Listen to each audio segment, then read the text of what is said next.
Hello friends, नमस्कार। आज आपके लिए एक नई कहानी के साथ फिर आके हाजिर हुई हूँ। आज की कहानी का शीर्षक है पुण्य का फल। एक दिन दीनानाथ नाम का सेठ रहता था अपनी पत्नी के साथ में। और किसी जमाने में वो बहुत धनवान था, हर प्रकार से सुखी संपन्न था। लेकिन बीच में कुछ हुआ कि वो धीरे धीरे धीरे धीरे निर्धन होता चला गया। और एक समय ऐसा आया, बेचारे बहुत गरीब हो गए।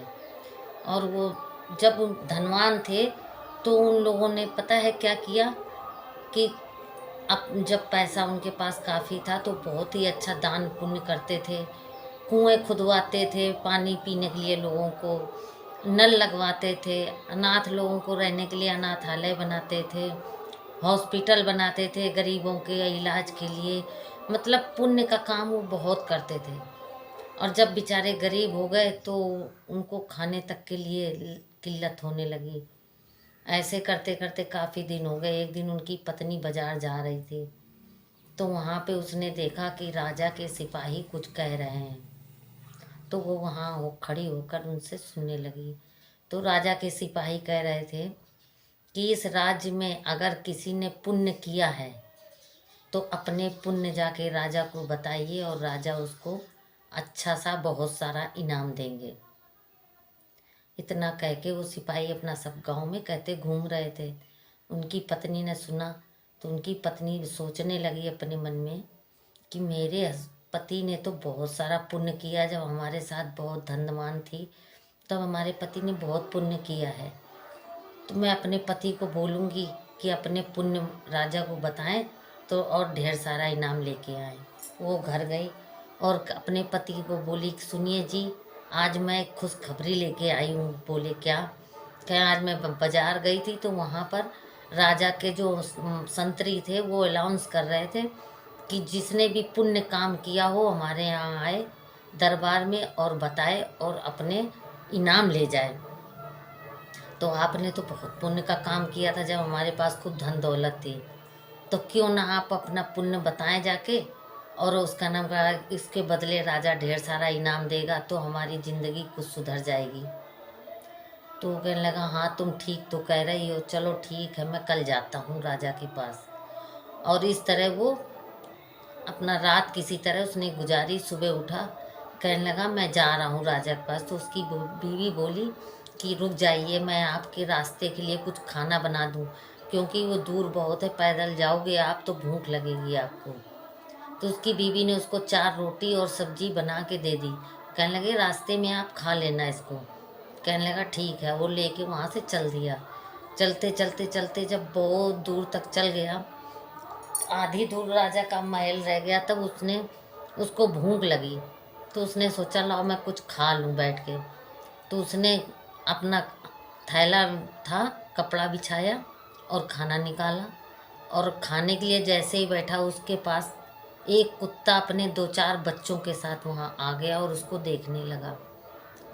तो वो सोचा दीनानाथ कि ये लगता है भूखा है, इसीलिए हमारी तरफ देख रहा है। चलो इसको 2 रोटी डाल देता हूँ, 2 रोटी मैं खा लूँगा। उसने उस कुत्ते को 2 रोटी दे दी। वो कुत्ता 2 रोटी खा लिया, फिर भी देखता रहा। तो फिर उसने सोचा सेठ ने कि हमें लगता है इसके बच्चे हैं, इसका दूध पीते हैं, इसका 2 रोटी में भला नहीं होगा शायद। कोई बात नहीं, मैं इसको 2 रोटी और डाल देता हूँ, मैं भूखा ही रह जाता हूँ। उसने उसको चारों रोटी खिला दी और अपना भूखा ही रहा बेचारा। पानी पी लिया उसने और चल दिया। राजा के दरबार में गया। राजा ने कहा हाँ भाई बोलो, आपने क्या पुण्य काम किया है?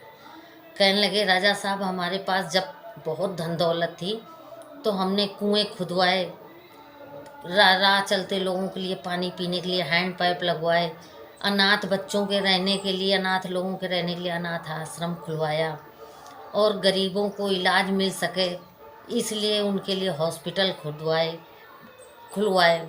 यानी कि उस बहुत सारा मैंने पुण्य का काम किया है।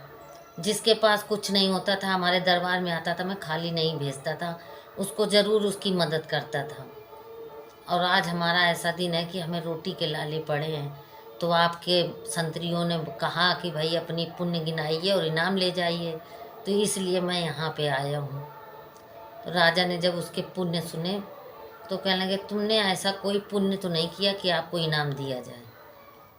तो कहने लगे, ठीक है राजा साहब, जब मैंने कोई ऐसा पुण्य नहीं किए तो फिर मैं जा रहा हूँ। तो जाने लगता है, तभी उसका संतरी आता है, राजा के कान में कुछ कहता है। तो राजा उसको बुलाते, कहते हैं, इधर आओ सेठ। तो वो फिर आता है वापस, कहता है, जी सर।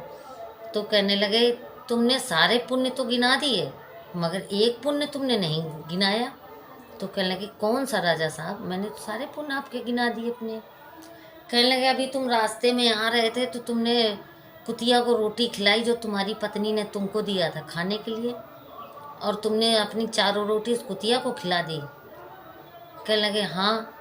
कह वो तो कोई पुण्य नहीं हुआ। तो कहने लगे, पुण्य वही होता है कि जो पुण्य करके किसी को बताया ना जाए, वो पुण्य कहलाता है। और अगर तुमने कितना भी पुण्य किसी के साथ कर लिया, किसी की भी कितनी भी मदद कर ली, अगर आपने वो बात किसी से कह दी कि मैंने उसके लिए ये किया है, तो वो पुण्य पुण्य में नहीं गिना जाता है। इसलिए तुम्हारा ये पुण्य गिना गया, क्योंकि तुम्हें ये ध्यान नहीं रहा। जो पुण्य करके भूल जाए उसको पुण्य कहते हैं, और जो पुण्य करके दान करके किसी से कह दे कि मैंने इतना दान किया, मैंने यहाँ दान किया, मैंने ये किया वो किया, उसका कभी पुण्य गिनती में नहीं आता है। राजा ने उसे ढेर सारा इनाम दिया, और इनाम लेके वो अपने घर आया और अपनी बीवी को बताया कि हमने जो पुण्य किए थे पहले, वो तो हमारे पुण्य पुण्य नहीं रहे, क्योंकि मैं वो सब लोग जान गए। और हाँ, तुमने जो मुझे रोटी दी थी रास्ते के लिए, वो मैंने कुतिया को खिला दी, उसके बच्चे थे, वो मैं पुण्य बताना भूल गया था राजा को। तो राजा ने मुझसे कहा कि इसी बात का तुम्हें इनाम मिलेगा, चूँकि तुम ये पुण्य करके और भूल गए थे। इस तरह वो अपने खुशहाल जीवन फिर रहने लगा। तो दोस्तों, कभी किसी की कोई मदद करो तो कभी किसी से कहो मत। अगर आपने कह दिया तो आपका मदद करना बेकार हो जाएगा, उसका फल आपको कभी भी नहीं मिलेगा। इसलिए किसी की मदद करो तो उसको भूल जाओ मदद करके कि मैंने किसी के साथ क्या किया था। अच्छा ही अच्छा करो, लेकिन कहो मत। आज की कहानी यहीं तक। कल फिर आप नई कहानी के साथ आपके सामने पेश होंगी। तब तक के लिए आज्ञा। लेकिन एक छोटा सा काम प्लीज़ करना, हमारे चैनल में अगर नए हो तो मेरे चैनल को सब्सक्राइब ज़रूर कर देना, और एक प्यारा सा छोटा सा कमेंट लिखना और लाइक भी कर देना। धन्यवाद।